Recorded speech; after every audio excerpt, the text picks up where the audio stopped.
Boombox.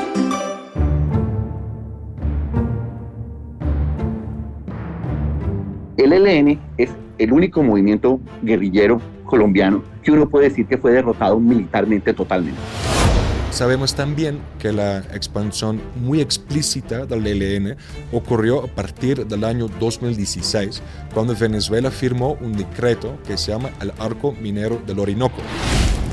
Nosotros identificamos acciones de limpieza social en 4 estados de Venezuela por parte del ELN. Yo creo que hay una transición muy importante del ELN hacia el paramilitarismo. La historia del ELN pasa por Arauca, el departamento que tiene 296 kilómetros de frontera con Venezuela. Allí nace el Frente Domingo Laín en los años 70, que se constituye como el corazón del Frente de Guerra Oriental. Rastreamos sus orígenes y evolución y cómo el secuestro y la extorsión a empresas petroleras reviven en los años 80 a una guerrilla casi extinta. Al mando de alias Pablito, el ELN extiende sus tentáculos hacia Venezuela y se involucra en todo tipo de economías ilícitas, desde el narcotráfico y la minería ilegal hasta el contrabando de gasolina y el tráfico de personas. Capítulo 9. Arauca y la frontera porosa.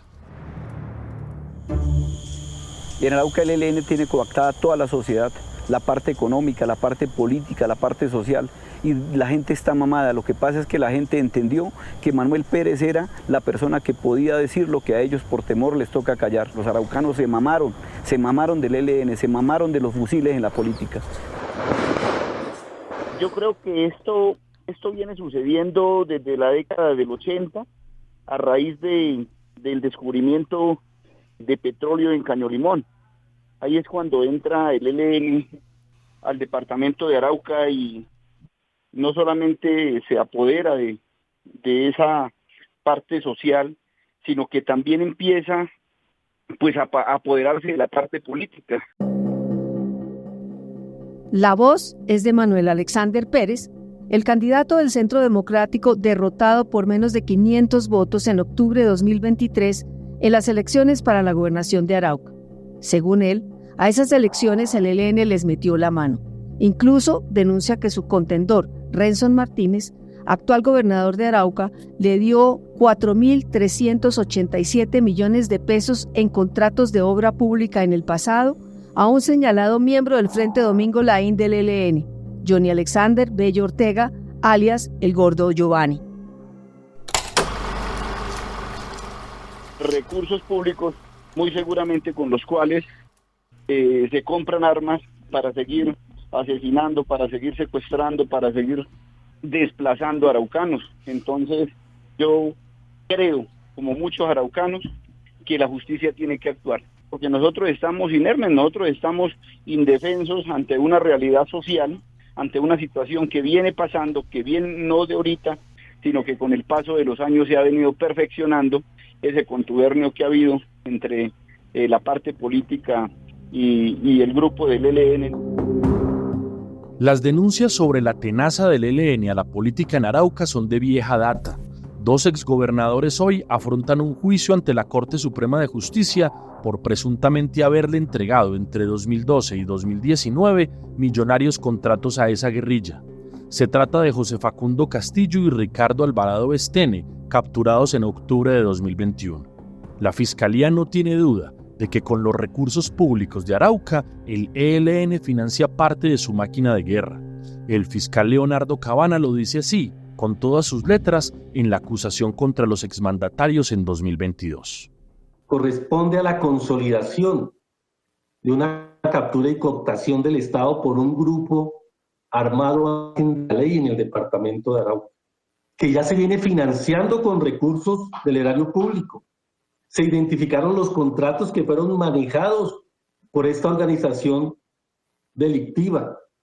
Cómo materialmente le fueron entregados a un integrante de la organización, Johnny Alexander Bello, alias El Gordo Giovanni, durante el mandato de Ricardo Alvarado Estene, cuando se presentó esta financiación del terrorismo a través de 6 contratos que los identifica, los tiene claros. El ELN juega en Arauca como los gamonales tradicionales, sostiene Daniel Rico, economista experto en crimen organizado y políticas públicas. Ellos encontraron una manera de cooptar las administraciones locales. Ellos invierten como cualquier clan político de la costa o alguna en campañas políticas. Y entonces usted va con 3.000 millones, 2.000 millones de pesos y lo hacen como funciona cualquier gamonal. Compran los votos, hacen la publicidad y después entran en la participación. Ya es financiación del terrorismo por la vía de la corrupción y el lavado. Y cuando uno va y hace un pequeño trabajo de campo, se da cuenta que el mensaje es permanente de todos los actores es esto es del ELN, esto es del ELN, esto es del ELN. El origen del poder del ELN en Arauca radica en el Frente Domingo Laín, así llamado en homenaje al cura español que muere en combate en 1974. Aquí su historia contada a varias voces. Andrés Peñate, ex viceministro de Defensa y estudioso del conflicto interno. Hay dos elementos que son fundamentales para entender al ELN. El primero fue la Operación Anorí de 1973 y 1974. El ELN es el único movimiento guerrillero colombiano que uno puede decir que fue derrotado militarmente totalmente. No creo que haya otro. La Operación Anorí realmente los acabó como una estructura armada. Sobrevivieron simplemente porque el gobierno decidió que había que darles una opción a última hora. La debacle, el desastre de la Operación Anorí no termina al ELN, pero sí lo desarticula, y un grupo muy pequeño termina en lo que era en esa época las selvas del Sarare, en el piedemonte araucano, pero no es parte de un plan estratégico, es porque no encontraron otro sitio donde llegar. Buscan es un monte donde refugiarse. Es un grupo muy pequeño, donde surge el Domingo Laín. A esa estructura le ocurre el segundo evento histórico más importante para el ELN, que fue el descubrimiento del Caño Limón Arauca. En los llanos de Arauca, en los esteros de Caño Limón, se encontró uno de los yacimientos petroleros y de gas más grandes que se han encontrado en Colombia, y yo diría que en el hemisferio occidental.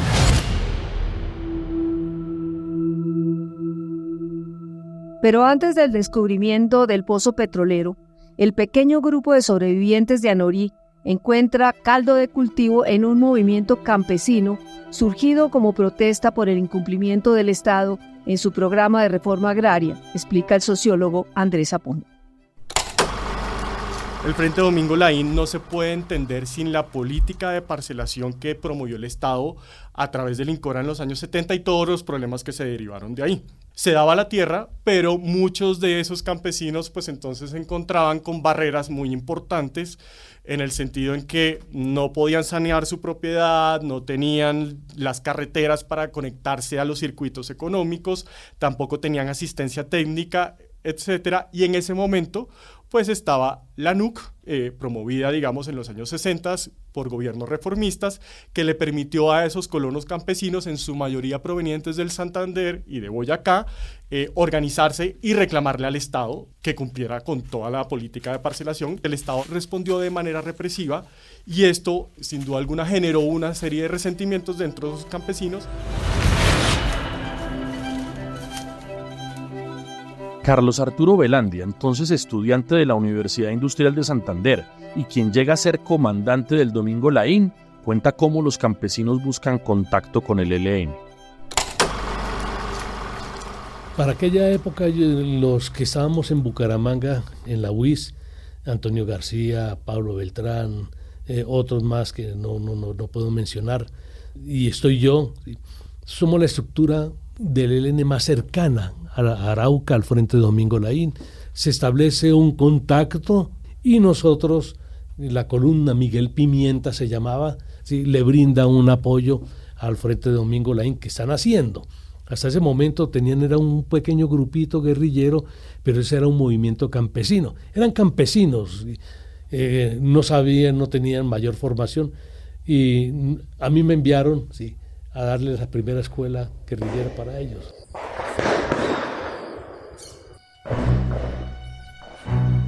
Solo hasta principios de los años 80, la comandancia del ELN reconoce cómo el Frente Domingo Laín ha logrado insertarse en Arauca, sostiene el investigador Andrés Aponte. Es solo hasta el año 80-81 que se empiezan a dar cuenta de ese gran trabajo de masas y lo que habían capitalizado cuando empiezan a darle reconocimiento a ese frente. Entonces, eso va a ser muy importante en el futuro porque cuando el ELN le va a decir a los distintos frentes de guerra que lo constituyen, necesitamos que ustedes se alineen con la política nacional, ellos van a decir sí, pero a nuestra manera. ¿Por qué? Porque ellos mismos desarrollaron su capital político, social y económico y no le debían nada al centro. Entonces, esa es una de las cuestiones que le dan textura a la fisionomía organizacional de esta guerrilla.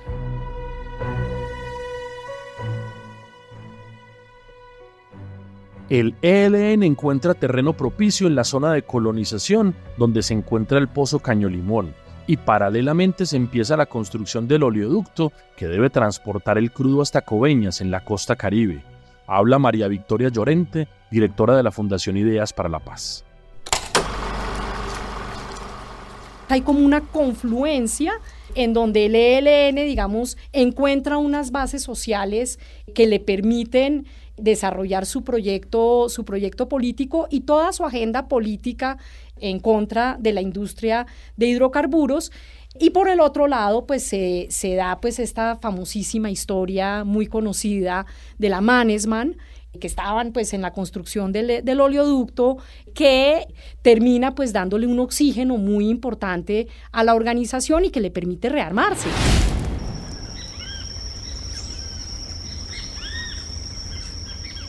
La historia de la Mannesmann se remonta a enero de 1985. El Domingo Line secuestra a 4 ingenieros de la constructora alemana que, para poder avanzar con las obras, paga millones de dólares por su liberación. Parte de esos dineros van a parar a las arcas del Comando Central. El ex viceministro Andrés Peñate lo explica. Entonces esta gente tiene que construir un oleoducto atravesando un territorio que ahora políticamente controla el Domingo Line. Cuando digo políticamente es porque controla a la gente, porque es capaz de movilizar a la gente. Entonces, una construcción de ese tipo en una comunidad tan frágil de colonos recién asentados como el Sarare genera muchos conflictos. Con los recursos que obtiene de la extorsión a las petroleras, el ELN empieza a suplantar al Estado en ese territorio, dice Gerson Arias, analista de la Fundación Ideas para la Paz y del Instituto de Paz de Estados Unidos. Y hay una persona muy clave que es el comandante Pablito, hoy en día miembro del Comando Central, que dice, oigan, es muy importante que cualifiquemos esto. Él siendo una persona, digamos, de un nivel muy básico, pero muy inteligente, dice, es necesario mirar hacia dónde vamos, ¿no? Y hay que construir poder popular, que es lo que dice el ELN en 1989. Entonces, digamos que cuando llega ahí, obviamente hay un salto y es vamos a negociar con los políticos tranquilamente. Entonces, si usted quiere estar acá, aquí le tengo los votos, acá hay algunos recursos. Es un avance muy significativo del ELN, que es posible, digamos, hacer la revolución desde la institucionalidad, ¿no? Y por tanto, digamos, esta cooptación tiene que ver, obviamente, con la capacidad de, bueno, dónde movemos los recursos, dónde nos financiamos, pero también dónde encontramos aliados en la institucionalidad. Clientelismo armado, lo llama el ex viceministro Peñate. Y así el ELN aprendió a comportarse como un clientelista, pero no con el proyecto, con proyectos públicos, sino con la construcción del oleoducto. Y luego cuando se acaba la construcción del oleoducto y comienza la construcción de obras públicas que vienen financiadas y negociadas por la Asamblea Departamental, pues es lo mismo. O sea, va a ser una carretera, solo que ahora no extorsionas al contratista petrolero, sino al contratista que construye la carretera.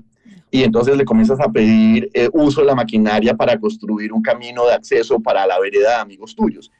Y una vez hacen amigos locales y una vez que tienen esos amigos, juntan un electorado y con ese electorado hacen política. Ellos encontraron que ese elemento de política era espectacular, porque una guerrilla necesita apoyo popular. Si tú no eres capaz de tenerlo por ideología, por lo menos cómpralo con los recursos. Y si los recursos los pone el Estado, figúrate. El Frente Domingo Laín parece actuar a discreción, como rueda suelta de un grupo subversivo en proceso de reorganización.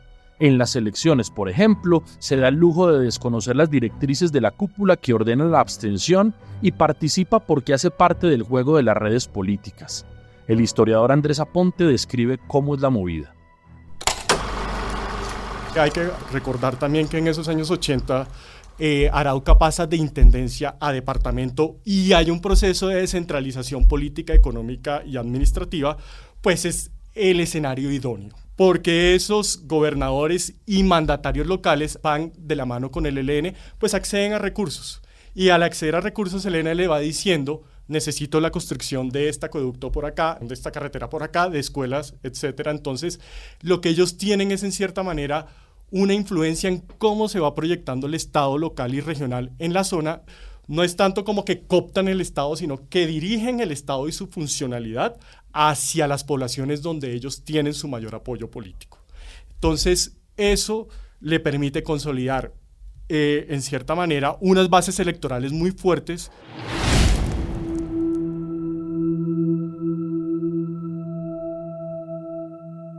A cambio de favores y servicios, el Domingo Laín se asegura fidelidades en buena parte de los 7 municipios de Arauca. Funciona como las mafias, afirma el exviceministro Peñati.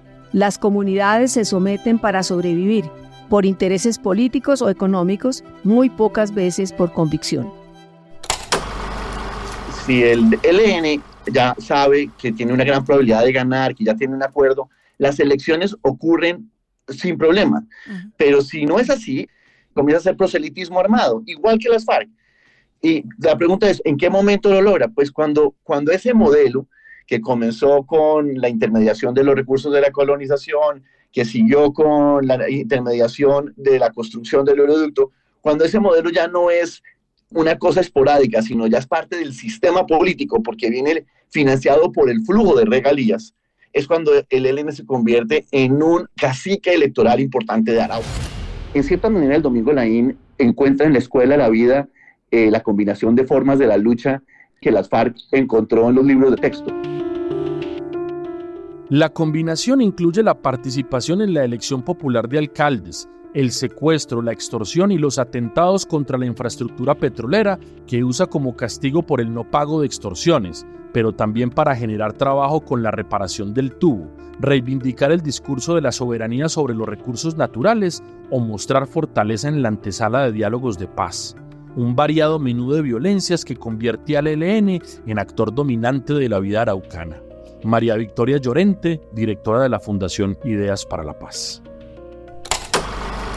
Entonces, digamos que ahí hay como un proceso y que es lo que explica, de cierta manera, la forma como el ELN ha logrado mantener esa región específica del Arauca como su bastión más importante y su núcleo de fortaleza más importante a través de las últimas décadas, porque tienen una fortaleza en términos políticos y de arraigo social por un lado, y por el otro lado pues logran reconstruir una base de respaldo militar y de finanzas que no tienen que ver con el narcotráfico, sino que están asociadas precisamente con el desarrollo que se da en toda esta región alrededor de la industria, las regalías y el control que ellos empiezan a tener sobre las autoridades locales, la contratación local. Nada más, pues recientemente los 2 últimos gobernadores de Arauca pues tienen procesos en marcha precisamente por desviar recursos hacia el ELN. La ejecución del obispo Jesús Emilio Jaramillo Monsalve en 1989 es la muestra más cruel y descarnada del control violento que ejerce el ELN en el departamento. Con la más profunda tristeza, la Conferencia Episcopal y toda la Iglesia de Colombia recibimos la dolorosa noticia del vil, despiadado y sacrílego asesinato del señor obispo Monseñor Jesús Emilio Jaramillo Monsalve, pastor de la Iglesia de Arauca. Invitamos a todos los católicos de Colombia a que, sin dejarse intimidar o desanimar, nos acompañen en la oración, en la solidaridad, con el convencimiento de que los asesinos pueden matar los cuerpos, pero no el alma, como enseña el Maestro, pastor de los pastores. No obstante, a principios de la década del 2000, 3 factores se conjugan para resquebrajar el dominio del ELN en esa región. La llegada del bloque paramilitar Vencedores de Arauca, que avanza arrasando con todo lo que huele a subversión. El ascenso de un presidente de derecha como Álvaro Uribe Vélez y su política frontal contra las guerrillas, y las movidas de las FARC para copar parte del territorio. El Frente de Guerra Oriental retrocede ante la ofensiva militar y la cúpula del ELN encuentra refugio en Venezuela. A mediados de la década del 2000 estalla una guerra brutal con las FARC. El político araucano Manuel Pérez la recuerda así. Esa primera guerra del ELN y la FARC, yo casualmente era el personero en el municipio de Tame. Entonces, ¿qué pasó? Un comandante del ELN llamado Lañeca asesina a una persona de la FARC que ellos decían que era marquetaliano, o sea, era una institución, digámoslo, por su edad y porque había iniciado con FARC, que era el Che. La FARC toma represalias contra Lañeca, lo asesinan luego y arranca la guerra entre el 2005 y el 2011, una guerra supremamente complicada.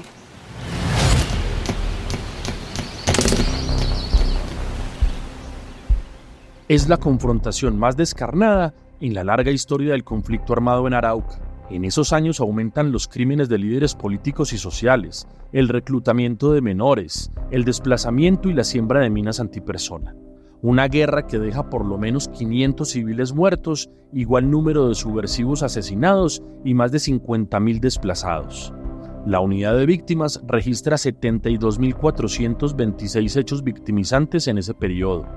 2007 es el año pico de la confrontación, dice Daniel Rico, experto en crimen organizado. El momento más álgido de la confrontación es el año 2006, 2007. Incluso había como un caso particular y es que los dos comandantes que estaban enfrentados, el de las FARC y el del ELN, eran primos. Y una confrontación drástica y dura en el proceso. Tan dura como pudo haber sido la confrontación entre FARC y paramilitares. Esto llegó a ser dramático para la población civil. Yo recuerdo en mis viajes a Arauca, el ELN ya estaba establecido con una estructura de extorsión desde la canasta de cerveza, el médico, la droguería, el billar, y llega a las FARC y ahí estaba el Frente Décimo, y hace una avanzada muy drástica y la gente queda entre dos estructuras que le están cobrando extorsión, pero además con el mensaje de si usted le paga al ELN es enemigo, es objetivo militar mío, y si usted le paga a las FARC es objetivo militar del otro. Eso generó muchísima tensión y violencia. Yo recuerdo el cierre de hospitales, que no se podían movilizar las ambulancias, que tenían todo frenado. La crisis humanitaria es de tal dimensión que la Iglesia y organizaciones de la sociedad civil intervienen y claman a las guerrillas para que paren el desangre. La presión surte efecto en 2010. Los máximos jefes de la insurgencia, Gavino del ELN y Alfonso Cano de las FARC, hacen un pacto de no agresión, se reparten territorios y rentas y establecen acuerdos. El Frente de Guerra Oriental del ELN utiliza la frontera para huir de las acciones del ejército, para el reabastecimiento de las tropas y para mover secuestrados. Juro delante de Dios, juro delante de la patria, juro delante de mi pueblo, que sobre esta moribunda Constitución haré cumplir, impulsaré las transformaciones democráticas necesarias para que la República Nueva tenga una carta magna adecuada a los nuevos tiempos. Lo juro. Tras la llegada al Palacio de Miraflores de Hugo Chávez Frías en 1999, la relación del ELN con la Guardia Venezolana va mutando de la confrontación a la omisión cómplice. Lo dice Gerson Arias, que califica al ELN como guerrilla binacional. Y cuando asciende Hugo Chávez, digamos, un poco lo que dicen es, bueno, ya hay unas condiciones, hay una sintonía. Ellos ya, digamos, entienden la frontera no como una amenaza o algo que está ahí, que sabemos que puede interferir en nuestro modelo, y empiezan a construir, digamos, que esto es muy importante porque hoy en día uno podría decir, no, es que hay tantos hombres, hablan de 1.000 o 1.500 hombres, pero yo diría, sí, hay una capacidad militar, pero la capacidad social y política que tiene instalada el ELN en Venezuela es enorme y todavía no la entendemos. En el cuarto congreso de 2006 dicen, vamos a proteger esta iniciativa que hay en el otro país, y en el 2014, en el quinto congreso, dicen vamos a defender la revolución bolivariana. El quinto congreso se lleva a cabo en 2015. Chávez ha muerto 2 años antes. Nicolás Maduro está ahora al timón de un barco que hace agua en medio de una profunda crisis económica por el desplome de los precios del petróleo. Es un punto de quiebre, sostiene el politólogo Aponte. El contexto geopolítico era que precisamente Venezuela se iba encerrando cada vez en sí mismo por la presión por parte de Estados Unidos, y que yo creo que vieron al ELN como una fuerza de retaguardia frente a una posible invasión extranjera. Además, dentro de ese contexto venezolano también, pues ustedes saben todo el deterioro de la infraestructura petrolera y que los ojos del Estado venezolano se dirigieron hacia el arco minero. Y si ustedes piensan quién tiene toda la expertise y el know-how de la regulación en ese tipo de espacios, el ELN.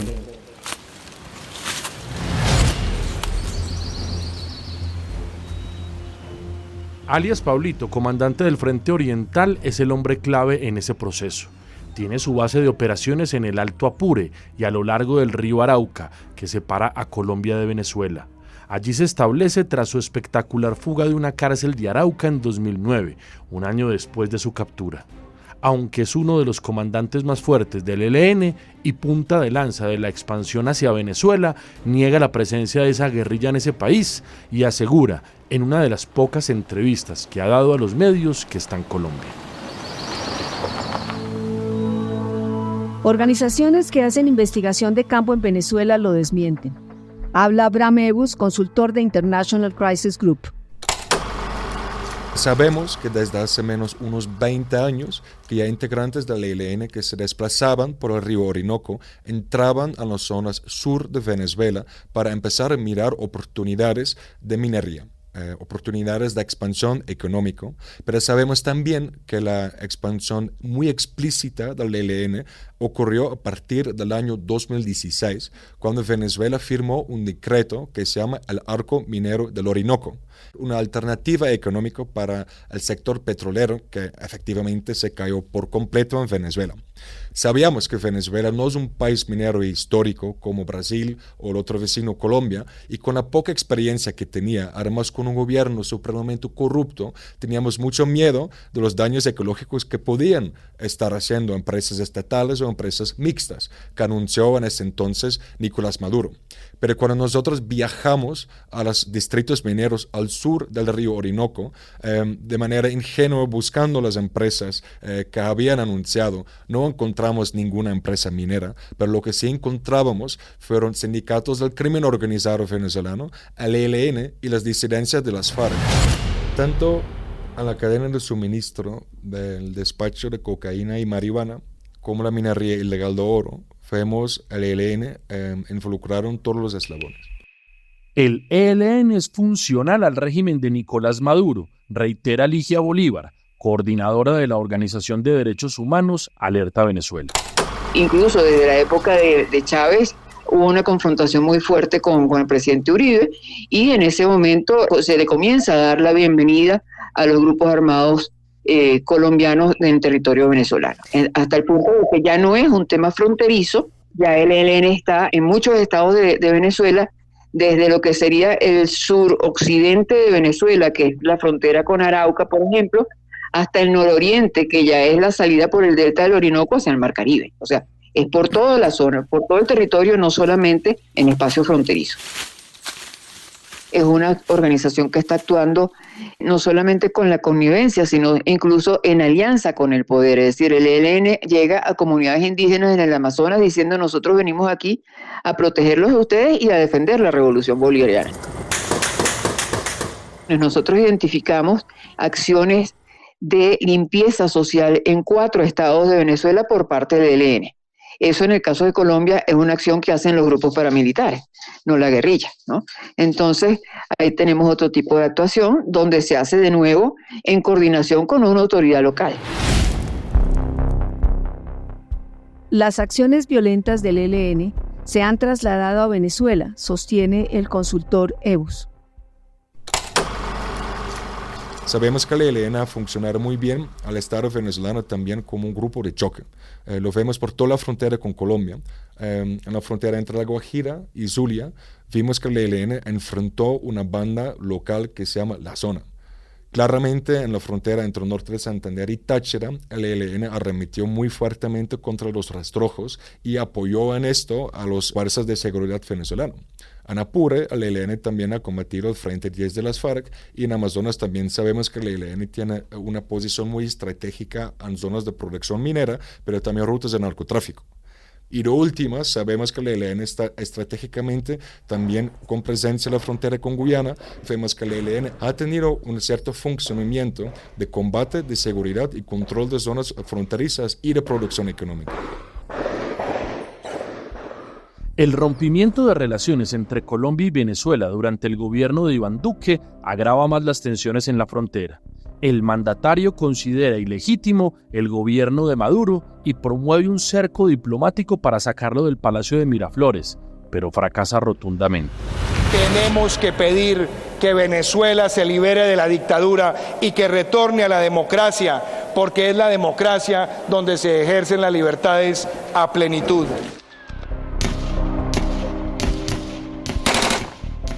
La ya porosa frontera con Venezuela queda a merced del crimen y de los casi 300 pasos irregulares o trochas que administran los violentos. Los mandatarios de los dos países se recriminan mutuamente por el rebrote de la violencia. Disidencias, el ELN, los Pelusos, el Clan del Golfo, los Caparrapos y otras estructuras criminales.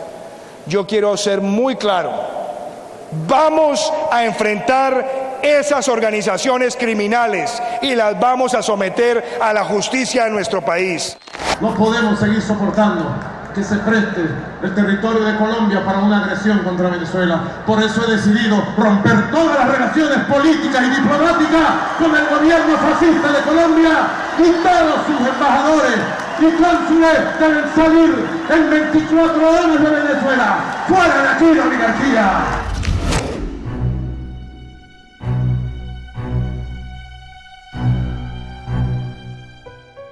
El ELN es hoy el actor armado no estatal más fuerte en Venezuela. Dependiendo de la fuente, puede tener entre el 40 y el 60% de sus fuerzas en ese país, aunque la guerrilla lo niega con ahínco. Sus filas han crecido con el reclutamiento de menores. De nuevo el investigador Bram Eus. Hay mucho reclutamiento en todas las zonas, y este reclutamiento es de un estilo diferente en Colombia. En Colombia a veces el reclutamiento es a la fuerza, a punto de pistola, pero en Venezuela, por la profunda crisis humanitaria, económico, político y de seguridad, sabemos que a veces en la Amazonía que padres de familia hasta entregan a sus hijos a la guerrilla porque a ellos proveen algo que ni el Estado o las familias pueden dar, que es un techo y comida. En Colombia confronta al Estado, pero en Venezuela opera como una organización funcional al régimen de Nicolás Maduro y tiene campamentos instalados y venezolanos en sus filas. María Victoria Llorente, de Ideas para la Paz. ¿Por qué hablamos de una guerrilla binacional? Yo creo que hay como dos elementos fundamentales. Uno es que ellos pues ya tienen campamentos con una clara política de defensa del proyecto bolivariano. Por un lado, ya no es solamente un tema de palabra, pero por el otro lado es que han reclutado a muchos venezolanos. Bram Eus es muchísimo más gráfico y crudo en su diagnóstico. Nos narran jóvenes indígenas venezolanos. Hay campamentos que no son los cambuches de Colombia, son pueblos enteros con refrigeradores, con DirecTV, con ciertos lujos que no encuentran en Colombia, porque en Venezuela la guerrilla nunca ha sido combatida por el Estado, lo que les permitió instalarse de una manera muy diferente, ¿no? Entonces ahí sabemos que hay una instrumentalización de jóvenes para convertirlos en combatientes. El ELN en Venezuela está más cerca del paramilitarismo que de una fuerza insurgente, asegura el experto en crimen organizado Daniel Rico. Eso sí, añade, son lugares muy específicos donde tiene pleno control e incluso poder sobre autoridades locales. Yo creo que hay una transición muy importante del ELN hacia el paramilitarismo. Su relación cada vez se parece más a lo que uno podría ver de las autodefensas en Colombia, cómo manejan las relaciones con la comunidad, cómo manejan la vinculación con la contratación pública. Cada vez es mucho más parecido. O sea, de esta guerrilla del cura Pérez a la guerrilla de Pablito, esto realmente se parecen más en su presente a el pasado de los paramilitares que al pasado de su propia estructura. Hay algunas zonas de Venezuela donde el ELN establece las condiciones bajo las cuales los demás actores juegan. O sea, tienen el control territorial. La Guardia Venezolana, las diferentes fuerzas del orden público del régimen venezolano están subordinadas de alguna manera a la estructura que establece el comandante del ELN.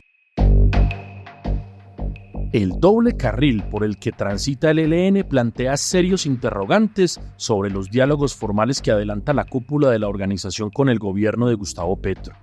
Hay dudas sobre la unidad de mando, dudas sobre la posición de alias Pablito, miembro del Comando Central y jefe del Frente de Guerra Oriental que no está en la mesa. Dudas sobre si el ELN que opera en Venezuela acatará lo que decida la delegación que negocie en su nombre. Alejo Vargas, catedrático de la Universidad Nacional, sostiene que paralelamente a la negociación con el ELN debe darse una salida a la democracia en Venezuela. Esa relación que se construyó con el gobierno Chávez y luego con Maduro, yo creo que de alguna manera sí le permitió al ELN a verse como una especie de vanguardia militar, ya no solo de Colombia, sino sí que de Sudamérica, dentro de ese proyecto chavista de Sudamérica. Entonces, desmontar eso va a implicar que se dé una salida que no puede ser una salida militar, sino una salida que permita que las fuerzas políticas de Venezuela también logren construir un régimen favorable, cosa que no es tan fácil. Pero yo sí creo que si eso no va más o menos en paralelo, eso en el momento de llegar a la toma de decisiones se puede convertir en un obstáculo muy fuerte que puede que no deje que el paso definitivo se dé. Alejo Vargas lo resume con contundencia. La salida negociada del ELN pasa por la democracia en Venezuela. El problema es que 2024 demostró que el régimen de Nicolás Maduro está bastante lejos de respetarla. Las elecciones presidenciales del 28 de julio dieron como ganador por lejos al candidato Edmundo González. Pero esa noche, el gobierno de Maduro, sin mostrar las actas de escrutinio, se autoproclamó vencedor. La máscara de demócrata que todavía le colgaba se le cayó definitivamente desde entonces. El 10 de enero de 2025, de espaldas al mundo democrático que reconoce a Edmundo González como el presidente legítimo de Venezuela, Nicolás Maduro, apenas acompañado por los presidentes de Cuba y Nicaragua, Miguel Díaz-Canel y Daniel Ortega, entra en el panteón de los tiranos, de los dictadores con D mayúscula, al autoproclamarse como mandatario del vecino país y concreta así un golpe de Estado. Ese mismo día, Estados Unidos sube a $25 millones la recompensa por la captura de Maduro y de su ministro del Interior, Diosdado Cabello, por los delitos de narcotráfico y corrupción. El régimen de Maduro solo se sostiene por el terror. 83 personas son detenidas por razones políticas en los primeros 12 días de 2025. ¿Qué pasará en Venezuela? ¿Se mantendrá Caracas como sede de los diálogos con el ELN? Las incógnitas sobre el futuro del régimen madurista y el proceso con esa guerrilla son cada vez mayores. No pudieron con las sanciones, no pudieron con las agresiones, no pudieron con las amenazas, no pudieron ahora y no podrán jamás con la dignidad del pueblo de Venezuela. Desde esa perspectiva se pronuncia el consultor Bram Ebus. Yo también creo que el pueblo venezolano merece saber cuál es la agenda política, social, económica y militar del ELN en Venezuela, porque no la hemos sabido todavía, pero sabemos que están por todos los lados. Por su parte, Ligia Bolívar, coordinadora de la Organización de Derechos Humanos Alerta Venezuela, asegura que teniendo en cuenta la autonomía federativa de los distintos frentes del ELN, es muy posible anticipar que no necesariamente las facciones de esa guerrilla, que hoy hacen presencia en Venezuela se acojan a la política que se está negociando hoy para llegar a un acuerdo de paz con ese grupo insurgente. Además, lanza un interrogante puntilloso. ¿Cuál es el incentivo del presidente Nicolás Maduro para que una fuerza irregular que le ha sido aparentemente funcional desaparezca? Mira, yo creo que más que preguntarnos cuál puede ser el incentivo para el ELN, hay que preguntarse cuál puede ser el incentivo para Nicolás Maduro, ¿ya? Y en este momento no hay ningún incentivo, por lo mismo, porque le es funcional, porque le sirve para hacer el trabajo sucio que ellos no hacen en algunas regiones del país, y mientras eso sigue así, pues no va a haber ningún incentivo para Nicolás Maduro decir, muchachos, regresen a Colombia y negocien allá, ¿no? Entonces, una de las cosas que hemos dicho, es el motivo principal de este informe, es que estamos en presencia de grupos, como ya ustedes dijeron, de carácter binacional, y por lo tanto la respuesta tiene que ser binacional. Pero hay un problema también de conflicto de intereses. El presidente Petro le ha pedido a Maduro que tenga un papel en su paz total. Entonces, cuando hablo de un conflicto de intereses, es que tú no puedes ser juez y parte, ¿no? La solución no está solamente en los dos gobiernos. Aquí es necesario una intervención, una mediación, mejor dicho, de carácter multinacional. Necesitamos más un grupo tipo Contadora, lo que fueron estas estructuras multinacionales que se montaron para tratar de buscarle una salida al conflicto en Centroamérica en los años 80. El senador Iván Cepeda, miembro de la delegación del gobierno, tiene su propia visión de lo que significa Venezuela en el tablero de la guerra en Colombia. Según él, no resulta creíble que la mitad del pie de fuerza del ELN esté en Venezuela. Es cierto, el ELN ha hecho presencia en Venezuela, creo que eso es innegable, pero no creo que tenga semejante presencia en Venezuela. En la frontera sí lo tiene, y en la frontera con Venezuela y con Brasil, pero no solamente allí, por supuesto. El ELN tiene un arco que va desde el litoral pacífico en Nariño, pasando por Chocó, Antioquia, todo lo que es el Bajo Cauca, el sur de Bolívar, una parte de la costa Caribe y después la frontera con Venezuela. Así que la mayor parte de sus integrantes y estructuras están en el país.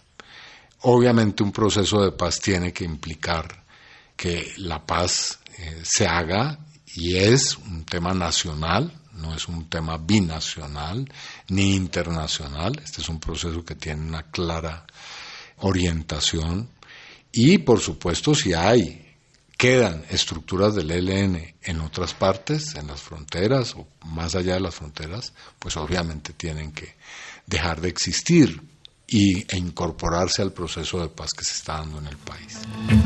Juan Manuel Santos, expresidente y Premio Nobel de Paz, sabe que un acuerdo definitivo con el ELN pasa por Venezuela y por el Palacio de Miraflores.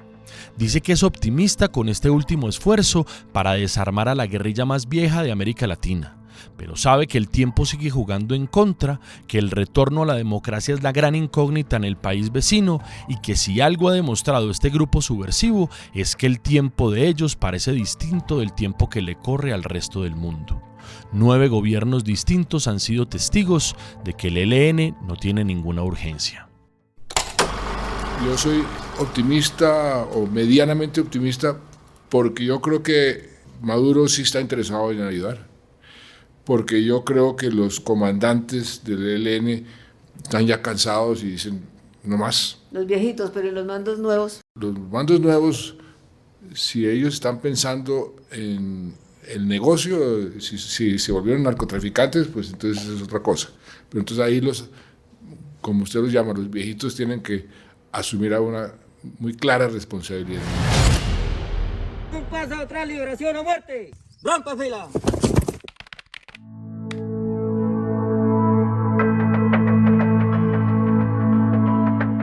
El domingo 17 de marzo de 2024, la revista Cambio publica un extenso reportaje sobre el Frente Domingo Laín, su historia, la influencia de la teología de la liberación y lo que espera el ELN de este proceso de paz. El periodista José Ricardo Báez entrevista en Arauca a Fabio, comandante del Frente de Guerra Oriental, quien le cuenta el capítulo de confrontación que se da en su momento con las FARC por el narcotráfico, al que el ELN se opone en su retaguardia estratégica. Acá en Arauca se tenía la presencia del 10º Frente de las FARC de ese entonces y ellos pues impulsaban la siembra de la coca, dándole créditos a los campesinos para que sembraran coca y les daban 6 millones, 4 millones y después lo pagaran con lo que producieran. Todos estos territorios que eran copados de coca, hoy en día son plataneras, cacaoteras, pastos, ganado de doble propósito. La economía campesina se transformó enormemente. Pues para nosotros como Frente de Guerra Oriental es muy importante porque le ganamos la batalla al narcotráfico. De acuerdo con Fabio, el Frente de Guerra Oriental no es una rueda suelta y está comprometido con la Dirección Nacional del ELN. Eso sí, deja en el aire la posibilidad de que, al menos en este gobierno de Gustavo Petro, pueda alcanzarse un acuerdo final. El proceso tiene que tener la participación del pueblo para que pueda avanzar. No estamos buscando allá que un puesto en el Senado, que un puesto en la Cámara, que no. Nosotros buscamos es que haya transformaciones que beneficien al pueblo y que realmente la igualdad social se alcance. En la llegada de Gustavo Petro, el pueblo lo vio como una opción importante para la paz. De ahí a que él pueda cumplir, uno lo ve muy lejos. La frontera porosa con Venezuela sigue siendo un territorio en disputa. La paz con el ELN, a pesar de sus avances, todavía parece lejana y un gran enigma permanece latente. ¿Qué está pensando Nicolás Maduro de todo esto? Entre tanto, el conflicto continúa contando las horas de 60 años de guerra con el Ejército de Liberación Nacional. Un paso atrás, liberación o muerte. Rompa fila. El ELN tiene la particularidad que no se sumó a los esfuerzos de paz de Belisario y tampoco a los de Virgilio Vargas. Que si las FARC tienen un terreno, nosotros tenemos que tener otro. Y el gobierno no estaba en ese aspecto. En algún momento, Jesús Antonio Bejarano, que era el jefe negociador, nos llamó y nos dijo: hay paz, esta noche vamos a firmar. El ELN no creía en la constituyente porque el ELN estaba preparado para tomarse el poder. Delante de Fidel Castro, el ELN se corre de firmar los acuerdos que podrían poner más en firme el proceso. De los 60 años que tienen en armas, desde hace casi 50 ha habido aproximaciones e intentos de acuerdos de paz con el ELN. Sin embargo, la constante ha sido siempre la misma, el fracaso estrepitoso. La primera parte de esta cronología de estas frustraciones en el capítulo 10.